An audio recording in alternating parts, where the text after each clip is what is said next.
নমস্কার বন্ধুরা, আশা করছি তোমরা অনেক ভালো আছো। আমিও অনেক অনেক ভালো আছি।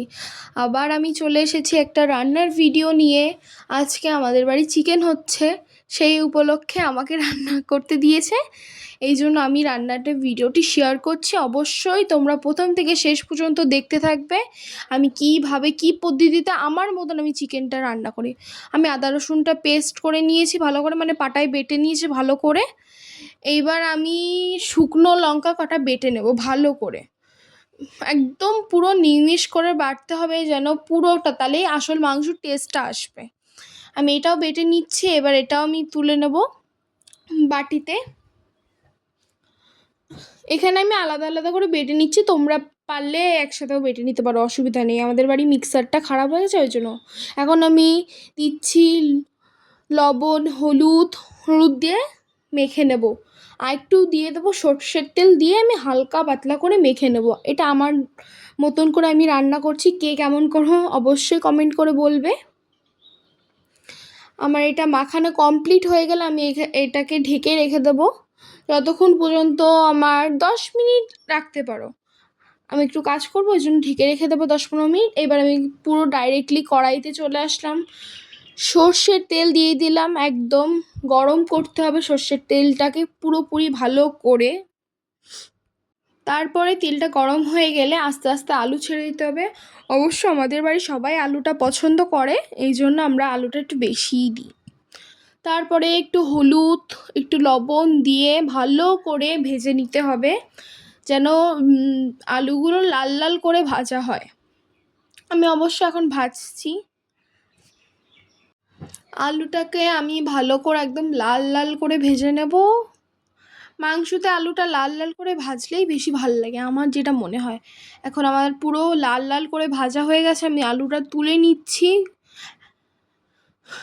আলুটা তোলার পর এখন তেলের ওপর আমি দিয়ে দেবো জিরে, তেজপাতা, শুকনো লঙ্কা ফোড়নে দেবো, মাংসের ফোড়নে আমরা এটা দিয়ে থাকি। তোমরা কি কোনটা দাও সেটা অবশ্যই বলবে। তারপরে আমি দিয়ে দিলাম, আমার পদ্ধতিতে অনেকে পেঁয়াজ দেয়, বাট আমি এখন দিচ্ছি চিকেন। কেন চিকেনটা ভেজে নিলে মানে ভাঙে, ঝোলে দিলে ভেঙে যায় কম, আরও ভালো হয়, টাইট থাকে। এই জন্য আমি চিকেনটা আপাতত ভেজেই নিই। এখন আমি তেলের উপর দিয়ে ভালো করে নাড়াচাড়া করব যেন পুরোপুরি ভাজা ভালো করে হয়।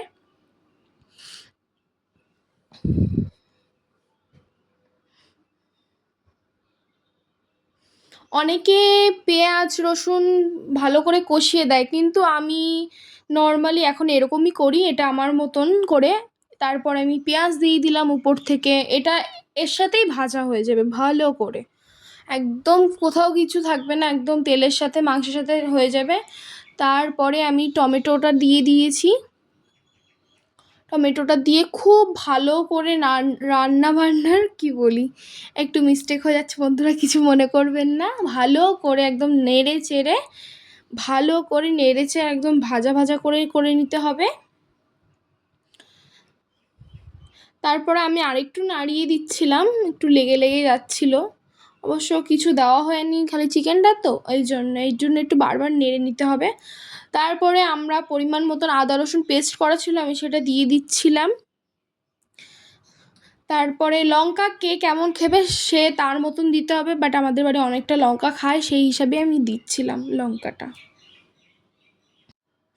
তারপরে আদা রসুন আর লঙ্কা বাটাটা দিয়ে ভালো করে কষিয়ে নিতে হবে। এখানে ভালো করে একদম কষিয়ে নেব, মিশিয়ে একদম। আর আমার হলুদ লবণটা আগেই দেখলে দেওয়া হয়ে গেছিলো চিকেনে, এই জন্য আমি আলাদা করে আর দিইনি, পরে লাগলে সামান্যই লবণ দিয়েছিলাম। তারপরে ঢেকে দিয়ে কষে গেলে তারপরে আমি এখন ফুটন্ত জল দিয়ে দিচ্ছি। অবশ্যই তোমরা চিকেনে গরম জলটা দেবে, তখন ভালো হয়, কাঁচা জলটার থেকে, ঠান্ডা জলটার থেকে গরম জলটা দিলে স্বাদটাও খুব সুন্দর আসে, রান্নাটাও খুব ভালো হয়, কালারটাও ভালো আসে।